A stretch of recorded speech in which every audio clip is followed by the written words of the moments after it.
नरेंद्र मोदी को इक़्तिदार में आए हुए 10 बरस से ज़ायद का अरसा बीत चुका है।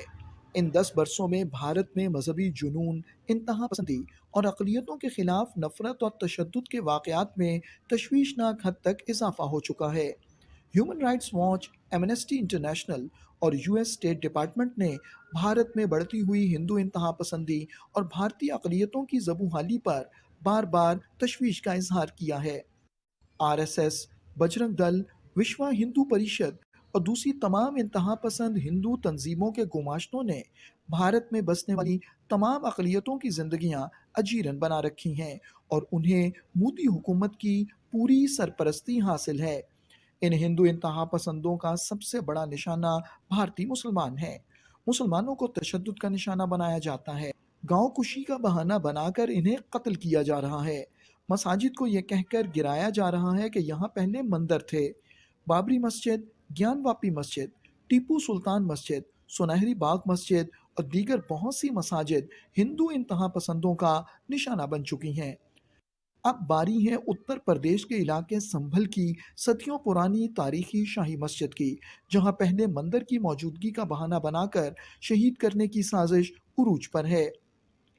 इस नाइंसाफ़ी के खिलाफ इलाके में मुक़ीम मुसलमानों ने पुरअमन एहतजाज किया। इस एहतजाज में शामिल निहत्ते मुसलमानों को भारतीय पुलिस ने बराह रास्त फायरिंग करके 5 मुसलमानों को शहीद और दर्जनों को शदीद जख्मी कर दिया। अब वहाँ के मुसलमानों को हिरासा करने के लिए मस्जिद के बिल्कुल सामने न सिर्फ पुलिस चौकी तामीर की जा रही है, बल्कि हिंदू इंतहा पसंद यहाँ पुलिस की सरपरस्ती में पूजा पाठ कर रहे हैं। हुकूमत हिंदुस्तान का ये इक़दाम न सिर्फ गैर कानूनी है, बल्कि भारतीय मुसलमानों के हुकूक की खुली खिलाफ वर्जी है। एएसआई का जो नियम है, उसकी जो चिन्हित प्रॉपर्टी है, उसके इर्द गिर्द 100 मीटर तक कोई कंस्ट्रक्शन नहीं हो सकता है। उसके बावजूद इस तरीके से वहां पर चौकी बनाई जा रही है।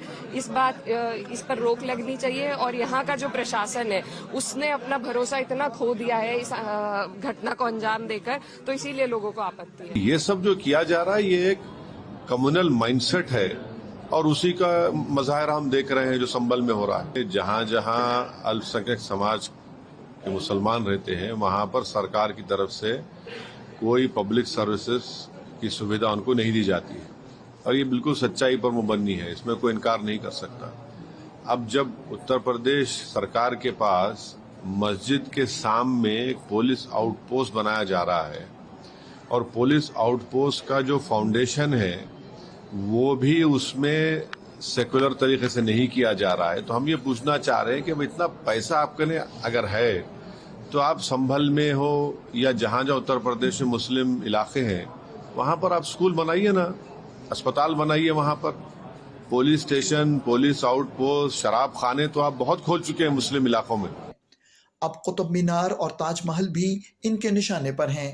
भारत में न सिर्फ मुसलमानों और इनके नाम से मंसूब तमाम इमारतों और इलाकों को ख़त्म किया जा रहा है, बल्कि अब तो मोदी हुकूमत ने तारीख की किताबों में भी रद्द-ओ-बदल शुरू कर दिया है। निसाब की किताबों में से ऐसे तमाम वाक़यात जैसे गुजरात में मुसलमानों का कत्लेआम, जिसमें बराह रास्त मोदी हुकूमत और इसके गुंडे शामिल थे, का जिक्र तारीख की किताबों से निकलवा दिया गया है। याद रहे कि भारतीय सुप्रीम कोर्ट ने नरेंद्र मोदी को गुजरात के सानहे में क्लीन चिट भी दे दी है। इससे भारतीय अदलिया का मुतस्सिबाना रवैया भी खुलकर सामने आ गया है। भारत अब हकीकी मानों में एक दहशतगर्द, इंतहा पसंद मुल्क बन चुका है, जहां अक़लियतों का हाल बर्बाद है और उनका कोई मुस्तकबिल नजर नहीं आता। भारत के गैर कानूनी ज़ेर तसल्लुत कश्मीर में भी कश्मीरी मुसलमानों की नस्ल कुशी के सिलसिले को तेज कर दिया गया है। वहाँ भी भारत की यही कोशिश है कि कश्मीर से मुसलमानों का सफाया कर दिया जाए, इनकी अक्सरियत को अक़लियत में बदल दिया जाए। आलमी बरादरी भारत में अक़लियतों के खिलाफ होने वाले मज़ालिम, ख़ास तौर पर भारत के गैर कानूनी ज़ेर तसल्लुत जम्मू और कश्मीर में इंसानी हुकूक की शदीद खिलाफ वर्जियों से पूरी तरह वाकिफ़ है, लेकिन आंखें बंद किए हुए है। आलमी बरादरी की ये खामोशी और मसलहत पसंदी न सिर्फ जनूबी एशिया बल्कि पूरी दुनिया के अमन के लिए एक बड़ा खतरा साबित हो सकती है। दुरुस्त हर वक्त बर वक्त